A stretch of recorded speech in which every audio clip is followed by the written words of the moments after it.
Thank you for watching, liking, commenting, sharing, and subscribing right now. Networking. Socially. With my phone. Doesn't really matter what phone you have. If it's a smartphone, you can probably connect to a variety of networks that you're happy to connect to, like Twitter, Google+, Facebook. But there's some networks that are really only available and accessible on a smartphone.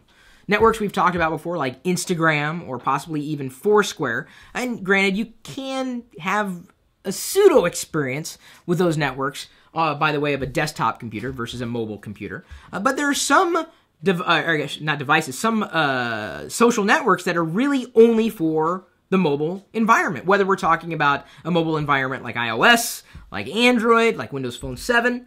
If you have not heard of an application called Path, they recently came under fire for a privacy flap that they have addressed. They've figured it out. They fixed the problem. They should be good. Path is a limited network in the sense that you can only add so many people to your network. Because how many people do you really, really know, right?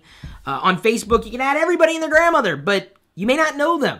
Path keeps you limited in terms of the friends that you can share with. So you have to winnow down your friends, really. You can't connect to everybody, unfortunately, on Path, but that's its strength.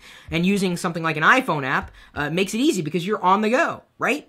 All the time. I mean, yeah, even if I'm sitting here in the desk, I'm not really on the go, but at least if I was on the go, Path and the app specifically built around it would allow me to stay connected without having to come back to a desktop machine to get a completely different experience. Everything is wrapped inside the app. There are other mobile-only social networks that we've listed off on the top 5 mobile social networks page. I'm going to go ahead and +1 this publicly and share it, just like Harry Creator, Alex Piero, Sean Jordan, Skylar Johnson, and Stacey Ferris have done. Another one mentioned, Stamped.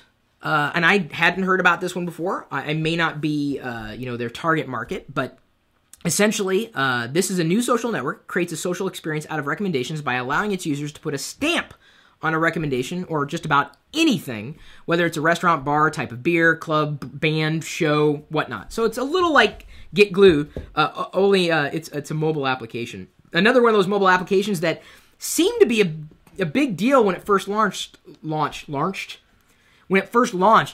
because of the names behind it, like Kevin Rose, Oink. But I tried Oink for a little while. I don't Oink a lot. Does anybody here Oink? Yeah, there we go. Path was getting boring. What about Pinterest? Pinterest is another one, although Pinterest isn't a mobile social network, really. It's got a desktop conduit. A mobile app, yes, but it's not primarily mobile. And what we're trying to highlight in this particular article are the top 5, or really the top mobile-only social networks. Oink. Oh, Courtney likes to Oink. Well, yeah, but you know about the Oink? I want Oink, but I'd love to eat bacon. Well, bacon is not a social network. Yet.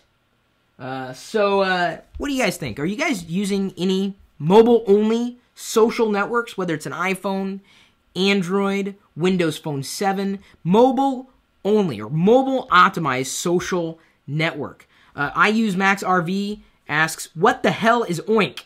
Well, at least I knew what it was, but it just doesn't seem like a lot of people want to oink about things. I don't know. Maybe I'm wrong. Maybe I do have oinkers in the audience. Did we miss one? A mobile-optimized social network. And if we did, leave a comment. Let us know, either here or there.